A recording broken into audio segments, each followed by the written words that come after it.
Hello students. तो last वाले lecture के अंदर अपन ने बेसिक वर्क पावर एनर्जी का बेसिक वर्क का इंट्रोडक्शन किया था। आज के लेक्चर में अपन बेसिक आगे बढ़ेंगे, वर्क के बारे में और जानेंगे, कुछ सवाल करेंगे, कुछ ग्राफ वाली चीजें पढ़ेंगे।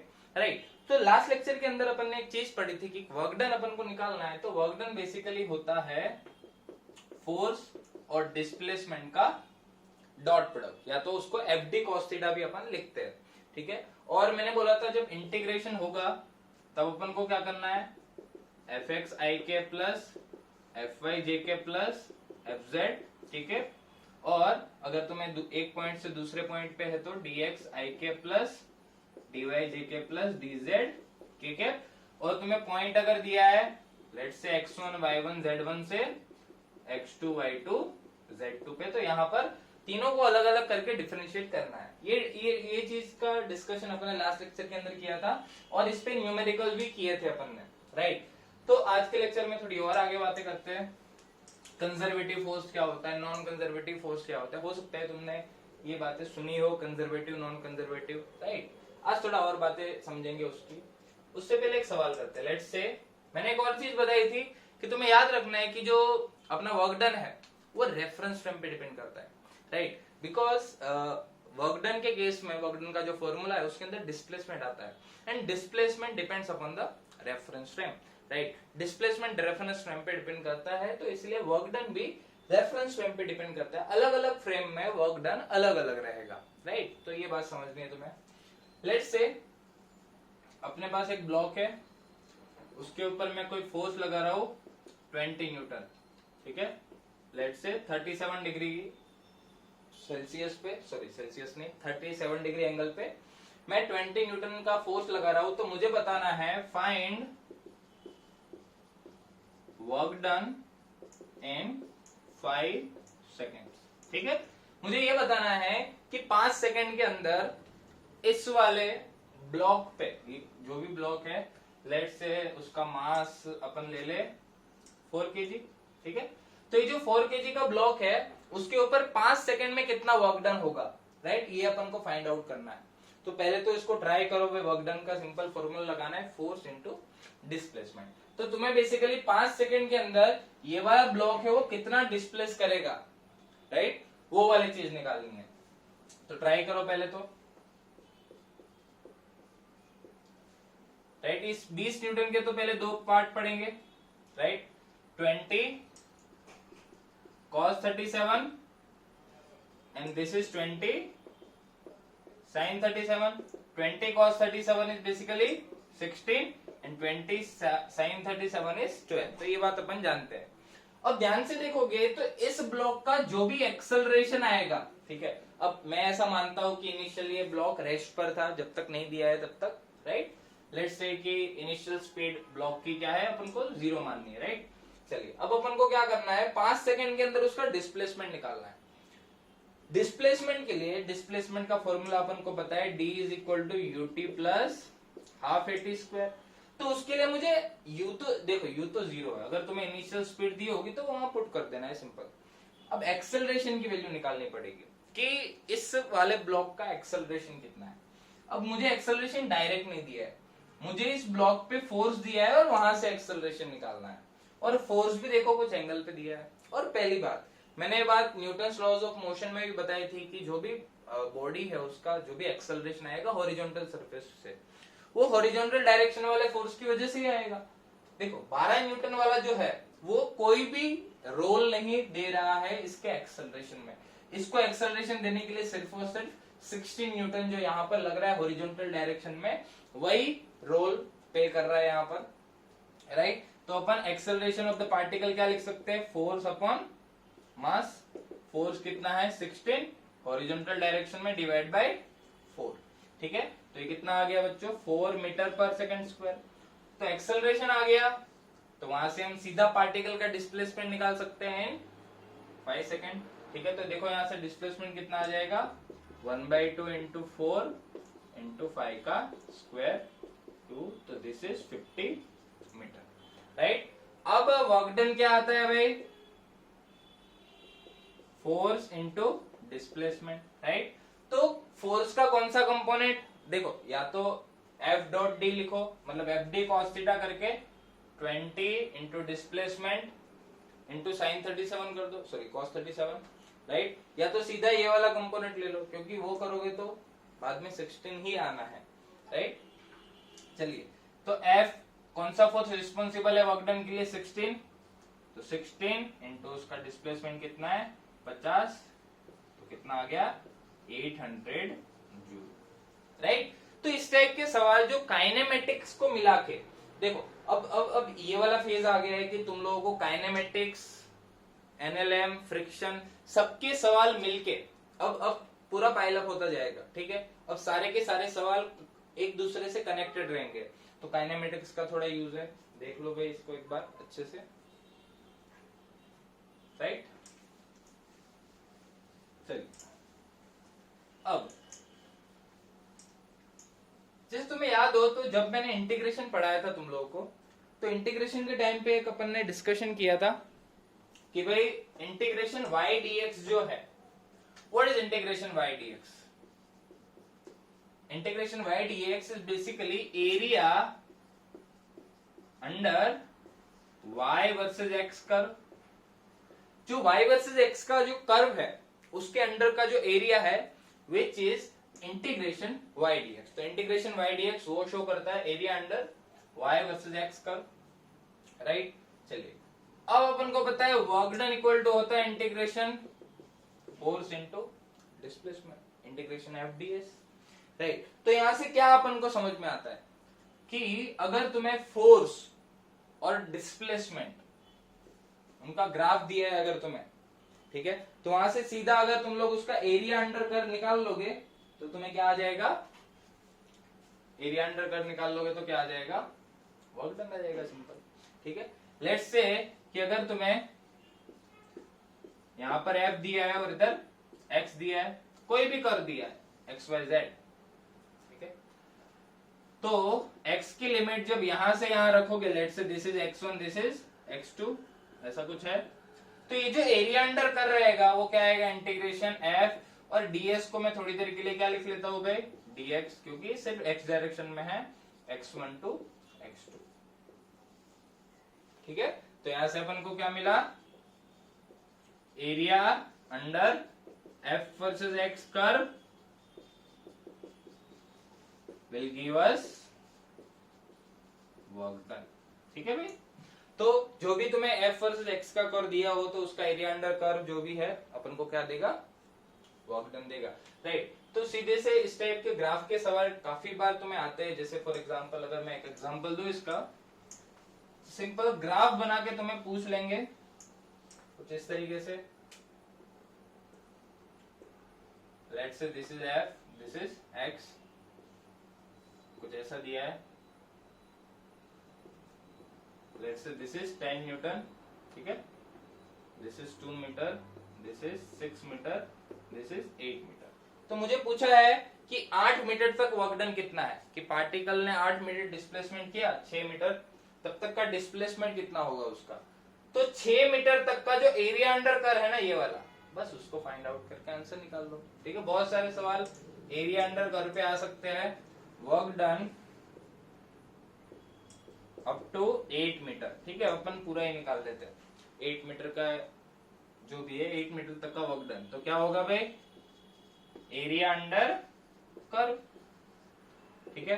तो भाई देखो ये पूरा एरिया अंडर कर्व, ये पूरा चीज आएगा। अब इस पूरे का एरिया निकालने के लिए देखो ये ट्राइंगल है, तो पहले तो ये ट्राइंगल का एरिया, फिर रेक्टेंगल है इसका एरिया, और ये दूसरा ट्राइंगल है राइट एंगल, उसका एरिया, तीनों का एरिया मिलेगा, तीनों को ऐड कर दो तो तुम्हें सिंपली क्या मिल जाएगा, work done. Work done by graph बोलते हैं, ठीक है। छोटा सा हेडिंग भी मार सकते हो यहाँ पे, वर्क डन बाय ग्राफ, ठीक है। तो भाई क्या आएगा, हाफ इंटू बेस कितना है 2 इंटू हाइट कितना है 10 प्लस रेक्टेंगल, ये वाली वैल्यू है 4 मीटर और ये है 10, तो 4 इंटू 10 प्लस वापस ये, तो half into base into height, right, दो कैंसिल, दो cancel, so this is 10 plus this is 40 plus 10, so this is 60 joule. तो अब तुम्हें 6 मीटर तक भी पूछ सकते हैं, 2 मीटर तक भी पूछते हैं, 2 मीटर तक पूछते तो सिर्फ इसका एरिया ले लेते 10, फिर 6 मीटर तक पूछते तो इतना। जो भी जिस टाइप का ग्राफ दिया है उसका सिंपली एरिया निकालना है, लेकिन वो ग्राफ किसके वर्सेस होना चाहिए, फोर्स और डिस्प्लेसमेंट के वर्सेस। तो नोट कर लो फटाफट इसको, राइट। अब देखो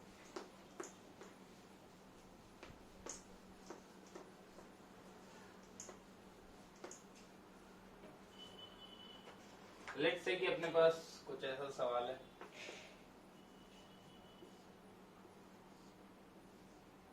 कोई एम मास का ब्लॉक है, उसके ऊपर फोर्स लग रहा है कुछ भी, let's say 3t², F is equal to 3t², variable force है, टाइम के साथ वेरी कर रहा है वो, ठीक है। तो मुझे ऐसा बोलना है कि भाई find out work done in t0 second, ठीक है। t0 सेकेंड के अंदर मुझे उसका वर्क डन निकालना है। तो अपन कैसे करेंगे, पहले तो सोचो तुम लोग कि किस तरीके से अपन को इस वाले सवाल में प्रोसीजर करनी चाहिए, ठीक है। सोचो पहले, राइट, 2-3 मिनट दो, उसके बाद अपन सॉल्व करते हैं यहाँ पर भी, ठीक है भाई। देखो अपन को वर्क डन निकालना है, वर्क डन क्या होता है, integration F dot dx, right, force into displacement.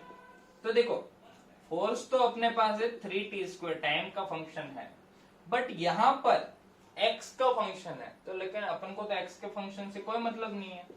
तो मैंने क्या किया, मैंने यहां से dt से मल्टीप्लाई डिवाइड कर दिया। देखना अभी मैंने ऐसा क्यों किया, समझ में आ जाएगा, ठीक है।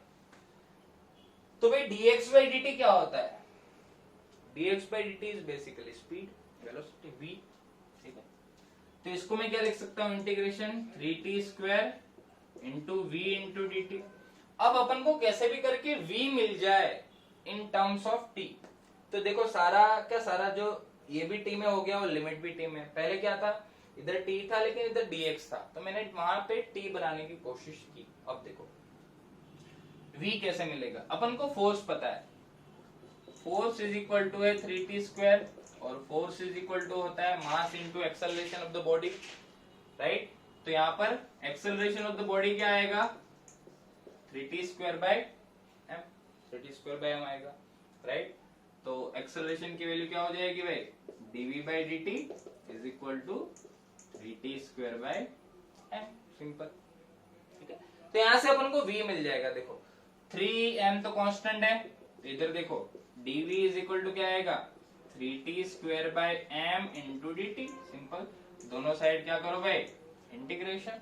ये 3/m तो कांस्टेंट है, वो इंटीग्रेशन के बाहर आ जाएगा, तो इधर dv का हो जाएगा v, और 3/m तो बाहर, t² का क्या आ जाएगा, t³/3, तो 3 cancel, so this is t³/m। ये तो आया v, v यहाँ पे पुट करके मैं वर्क डन निकालूंगा। देखो t की लिमिट कहां से कहां है, 0 से t0, so this will be 0 to t0 3t² into v, v की जगह t³/m into dt, right।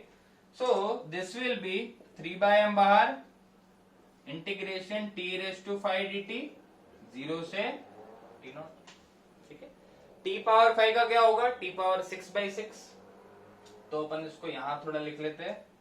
तो ये क्या आ जाएगा, 3/m t⁶/6, 0 से t0, इधर से 2 कटा, तो ये आ जाएगा 1/2m इंटू t⁶/6। तो आंसर इज t⁶/6/2m, राइट। तो इस तरीके से वर्क डन तुम्हें वेरिएबल फॉर्म में भी आ सकता है। फोर्स जो है टाइम का फंक्शन दिया है, तो वर्क डन निकालना है, तो अपने को आइडिया आना चाहिए कि भाई कैसे भी करके टाइम का फंक्शन निकालना है। तो वहां से पहले मैंने वेलोसिटी निकाली, उसके बाद वर्क डन निकाला। देखो इसको, राइट। अब देखो, अब मैं कॉन्सेप्ट पढ़ा रहा हूँ which is conservative force and non conservative force. ये वर्ड्स जो है conservative force, non conservative force, ये लास्ट तक तुम्हें काम आएगा। देखना जब 12th में भी जब अपन इलेक्ट्रोस्टैट वगैरह पढ़ते हैं, तो उस टाइम पे conservative force, non conservative force से टर्मिनोलॉजी काफी अच्छे से यूज होती है, राइट। अब देखो लेट्स से कि अपने पास कोई फोर्स दिया है कुछ ऐसा, let's say F is something constant, कोई भी फोर्स है कुछ भी है 3i cap plus 5j cap, कुछ ऐसा दिया है कोई फोर्स, ठीक है। इस फोर्स से मुझे कोई पार्टिकल को कोई एक पॉइंट से कोई भी दूसरे पॉइंट पे ले जाना है, लेट्स से 0 0 से 2 5 पे ले जाना है एक पार्टिकल को, तो मुझे कुछ वर्क डन करना पड़ेगा, ऑब्वियस सी बात है। तो वर्क डन अपन कैसे निकालेंगे? Work done will be equal to integration f dot ds, जानते हैं अपन f की जगह 3i cap plus 5j cap और ds की जगह पहले ऐसे ही लिखते हैं, चलो dx i cap plus dy j cap, k वाला है नहीं तो लिखने की जरूरत भी नहीं है, राइट। तो ये देखो क्या हो जाएगा, इंटीग्रेशन 3dx इन दोनों को साथ में लिया प्लस इंटीग्रेशन 5dy इन दोनों को साथ में लिया, ठीक है। x की लिमिट कहां से कहां जा रही है, 0 से 2 और y की 0 से 5, ठीक है। तो ये 3 बाहर और dx का हो जाएगा x, दिस इज 0 से 2 प्लस 5 बाहर, y 0 से 5, so this is 3 into 2 minus 0 plus 5 into 5 minus 0, so this is 6 plus 25, that is 31 joule. तो 31 जूल वर्क डन है इस वाले केस में। देखना अब मैं बताना क्या चाहता हूं, अभी वाला जो मैंने केस लिया है जिसके अंदर फोर्स दिया है, जिस फोर्स की वजह से डिस्प्लेसमेंट में करा रहा हूं, ये फोर्स जो है वो कांस्टेंट फोर्स है, ध्यान से देखो कांस्टेंट फोर्स है,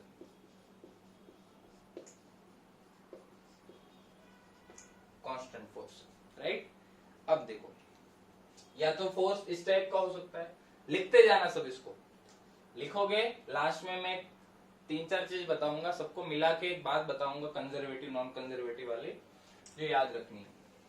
तो पहला तो अपन ने वर्क डन निकाला because of the constant force, ठीक है। अब देखो, अब लेट्स से अपने पास कोई फोर्स है F इज इक्वल टू, अब कांस्टेंट नहीं है, अब वेरिएबल फोर्स है, बट वेरिएबल फोर्स में भी अलग अलग टाइप है। फॉर एग्जांपल मुझे ऐसा है, ऐसा दिया है x square i cap plus 2i j cap, ऐसा ये फोर्स है, और मुझे वापस वही पे जाना है, 0 0 से 2 5 लिया था शायद अपन ने, ठीक है। तो मुझे वापस अभी भी वही निकालना है कि मुझे कितना वर्क डन करना पड़ेगा, राइट। तो हमने वापस वही फॉर्मूला लगाया, work done is equal to integration f dot ds, integration force की जगह x square i cap plus 2i j cap dot dx i cap plus dy j cap, ठीक है। तो देखो ये क्या आ गया, x square dx plus 2y dy, कहां से कहां, 0 0 से 2 5, ठीक है। x वाले एक साथ अलग से ले लो, x स्क्वायर dx हो गया, और x की लिमिट कितनी है भाई, 0 से 2, फिर यहां पर इंटीग्रेशन 0 से 5 देन 2y dy, अलग अलग सॉल्व करना है दोनों को, ठीक है।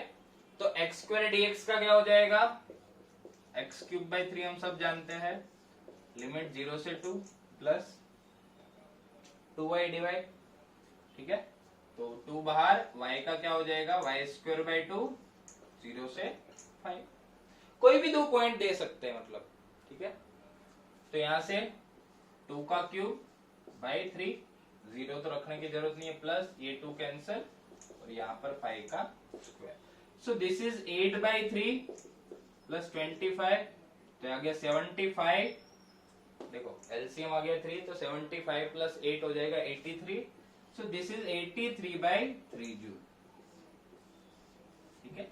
ये आया वर्क डन आया इस वाले केस के अंदर, ये अपना कौन सा वेरिएबल फोर्स है, वेरिएबल, और ये किस टाइप का है, fx i cap plus fy j cap plus fz k cap, जिसमें ये जो है वो f का कोई x का फंक्शन है, ये वाला है वो y का फंक्शन है, और जो k वाला है वो z का फंक्शन, ठीक है, ऐसा है। इसमें देखो ऐसा भी नहीं है कि जो i वाला है वो y का फंक्शन है, ऐसा नहीं है। जो i वाला है वो x का ही फंक्शन है, देखो j वाला है वो y का ही फंक्शन है, ताकि यहाँ पर कोई प्रॉब्लम ना आए। तो एक तो ये हो सकता है फोर्स, इस टाइप का हो सकता है वेरिएबल, ये दूसरे टाइप का हो गया। अब देखो तीसरे टाइप का मैं बता रहा हूं।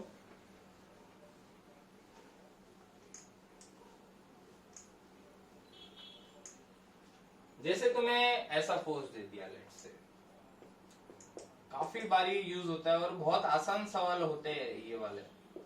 2xy i के प्लस x स्क्वायर j के, ये वाला, ठीक है। ये वाला फोर्स दे दिया है तुम्हें और वापस वही पूछा है हम कहां से कहां जा रहे हैं, 0 0 से 2 5, और अभी भी मुझे वही निकालना है, क्या, वर्क डन, कि कितना वर्क डन होगा वो निकालना है, ठीक है। तो ये सॉल्यूशन, वर्क डन क्या होता है, फोर्स इनटू डिस्प्लेसमेंट, ठीक है। तो लिखो 2xy i cap plus x square j cap dot dx i cap plus dy j cap, right. तो ये क्या आ जाएगा, integration 2xy dx plus x square dy। अब देखो तुम लोग कंफ्यूज हो जाओगे कि भाई सर यहाँ पर तो y दिया है और हमें x की लिमिट कैसे पुट करेंगे, और यहाँ पर y होना चाहिए उसकी जगह x है। तो जब इस टाइप की चीजें होना, तब बहुत ही रेयर केस में ऐसे सवाल आते हैं, इसको हम अलग नाम देते हैं, उसको बोलते हैं अपन perfect differential. This is non एज परफेक्ट डिफरेंशियल, ठीक है। परफेक्ट डिफरेंशियल इसको क्यों बोला, देखो अगर तुम इस चीज को ध्यान से देखोगे, अगर अपने पास x स्क्वायर वाई होता, सिर्फ x स्क्वायर वाई, और उसका मैं डिफरेंशिएशन करने को बोलता, नॉर्मल डिफरेंशिएशन, तो क्या आता, तो ये u इंटू वी है, तो पहले u को रखा, v का डिफरेंशिएशन dy प्लस फिर v को रखा और u का क्या हो जाएगा, x स्क्वायर का 2x और x का dx, so this will be x square dy plus 2xy dx। देखो ये वही है 2xy dx plus xy dy, ये देखना पड़ता है, ये प्रैक्टिस करोगे तो आएगा। परफेक्ट डिफरेंशियल बनेगा या नहीं बनेगा, तो यहाँ पर परफेक्ट डिफरेंशियल बन रहा है। तो ध्यान से देखोगे तो ये वाली टर्म है ना, it is basically differentiation of x square y. अगर मैं x स्क्वायर वाई का डिफरेंशिएशन करूंगा ना, तो मुझे ये वाली चीज मिलेगी जो यहाँ पर है। तो this is basically integration d of x square y, बस ये वाली चीज यहाँ पर समझनी थी हमें। अब तुम जानते हो कि अगर अपने पास इंटीग्रेशन dx होता है, तो इसका इंटीग्रेशन क्या होता है, इंटीग्रेशन dx अपने पास, integration dx equal to x, integration dy is equal to y, तो integration dx square y is equal to क्या हो जाएगा, x स्क्वायर y, सिंपल वही, ठीक है। तो इंटीग्रेशन dx स्क्वायर y क्या हो जाएगा, x स्क्वायर y, और लिमिट कहां से कहां भाई, 0 0 से 2 5, ठीक है। x की वैल्यू है 2, y की वैल्यू है 5, 0 0 रखोगे तो दोनों 0 हो जाएगा। So this will be 4 into 5 20, ये हो गया अपना answer. Work done by this force which is perfect differential, ठीक है। तो अपने पास तीन टाइप के हो गए, या तो एक कांस्टेंट फोर्स दिया है 2i के प्लस 3j के प्लस 4k के, या तो i वाले के साथ x का फंक्शन दिया है, j वाले के साथ y का फंक्शन दिया है, और k वाले के साथ z का फंक्शन दिया है, या ऐसा हो सकता है बट तुम्हें परफेक्ट डिफरेंशियल दिखेगा। जैसे यहां पर मुझे दिखा कि ये वाला जो है it is the differentiation of x square Y. हर बार ऐसा होए जरूरी नहीं है, बट जब होता है तो अपन को ऐसा करना पड़ेगा, राइट। मतलब ये जो अपन ने केस लिए उसके अंदर अपन आराम से वर्क डन निकाल सकते हैं। देखो वर्क डन अपन ने तीनों केस में निकाले अब तक, राइट। अब देखो, अब मैं ऐसा एक केस ले रहा हूं अलग, फर्क क्या है वो तुम खुद बताना है। जैसे तुम्हें फोर्स दे दिया y i के, ठीक है, और तुम्हें बोल दिया कि भाई वर्क डन निकालो, कैसे निकालेंगे वर्क डन? वापस वही 0 0 से 2 5 जाना है और इस फोर्स का वर्क डन निकालना है। तो भाई मैंने वर्क डन निकालना शुरू किया। भाई work done is equal to integration f dot ds, लिखा अपन ने y आई कैप और इधर dx I cap plus dy j cap plus dz K cap लिख लो, है ना। और कुछ है नहीं तो x वाला x के साथ ही आएगा, डॉट प्रोडक्ट है, तो this will be y dx, right, y dx। अब इसको अपन कैसे इंटीग्रेट करेंगे भाई, क्योंकि मुझे तो y की वैल्यू नहीं पता नहीं है। अगर मुझे वर्क डन को कैलकुलेट करना है तो कैसे भी करके इसको इंटीग्रेट करना पड़ेगा, but we don't know y in terms of x, ठीक है। तो अपन को यहां से एक बात पता चली, to solve this we need to know y as a function of x, ठीक है। अगर y x के फंक्शन में, लेट्स से कि y equal to x square है तो यहां रख दो, तो फिर इसका डिफरेंशिएशन इंटीग्रेशन हो सकता है, फिर x के लिमिट रख दो, सिंपल, इस तरीके से। बट अपन को we need to know y as a function of x and which is not given, right. That means मतलब y as a function of x का क्या मतलब है? लेट्स से अगर अपन को y equal to 2x plus 5 दिया, what is this? This is the equation of curve. अगर ये एक स्ट्रेट लाइन है तो एक स्ट्रेट लाइन की इक्वेशन है y और x के बीच में। तो y as a function of x का मतलब उसका पाथ, ठीक है, ये एक पार्टिकल का स्ट्रेट लाइन का पाथ है, ऐसा समझो। अगर y इक्वल टू, जैसे मैंने बताया था 4 है, Y square equal to 4x, right, so एक पैराबोला है इस तरीके से। That means we should know path of particle to calculate work done, ठीक है। तो भाई ये वाली चीज है। अगर मुझे ये वाले इस टाइप के फोर्सेस से वर्क डन निकालना है तो we should understand the path of the particle, कि पार्टिकल जो है वो कौन से पाथ पे ट्रेवल कर रहा है, राइट। तो जो पहले वाले जो 3 फोर्सेस थे उस पे तो भाई वर्क डन जो थे अपन ने सिंपल तरीके से निकाल लिए थे, ठीक है, और लास्ट वाले केस में नहीं निकला वर्क डन, ठीक है। तो अपन ने एक चीज करी, एक होता है कंजर्वेटिव फोर्स। क्या होता है conservative force? It is force whose work done doesn't depend upon path, ठीक है भाई। अगर अपने फोर्स का वर्क डन पाथ पे डिपेंड नहीं करता है, जैसे पहले 3 टाइप के फोर्सेस कौन कौन से थे? एक तो अपना कांस्टेंट फोर्स, दूसरा सिंपल एफ एक्स आई के प्लस एफ वाई जे के प्लस एफ जेड के वाला, और तीसरा अपना क्या था? परफेक्ट डिफरेंशियल, ठीक है। तो कभी भी फोर्स की ये टाइप दिए हो उसका मतलब उसका जो वर्क डन है वो पाथ पे डिपेंड नहीं कर रहा, वो कौन से फोर्स का एग्जांपल है? It is an example of conservative force, right.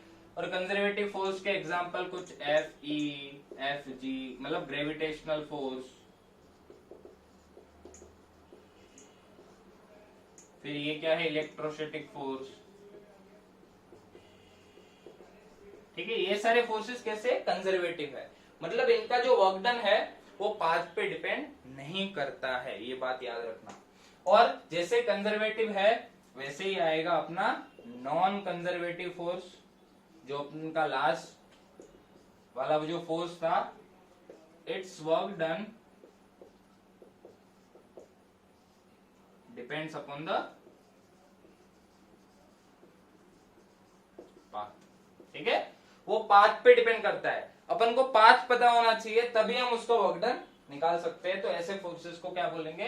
Conservative. और इसका एक एग्जांपल अपन याद रख सकते हैं, अपना जो फ्रिक्शन रहता है, फ्रिक्शन फोर्स है, तो वर्क डन जो है उसके केस में वो पाथ पे डिपेंड करता है कि कौन से पाथ अपन ले रहे हैं, राइट। तो अपन ने आज सीखा भाई कंजर्वेटिव फोर्स क्या है, नॉन कंजर्वेटिव फोर्स क्या है। कंजर्वेटिव फोर्स वो होते हैं जिनका वर्क डन पाथ पे डिपेंड नहीं करता है, एंड नॉन कंजर्वेटिव फोर्स का वर्क डन पाथ पे डिपेंड करता है, राइट। बाकी अपन अगले लेक्चर में देखते हैं।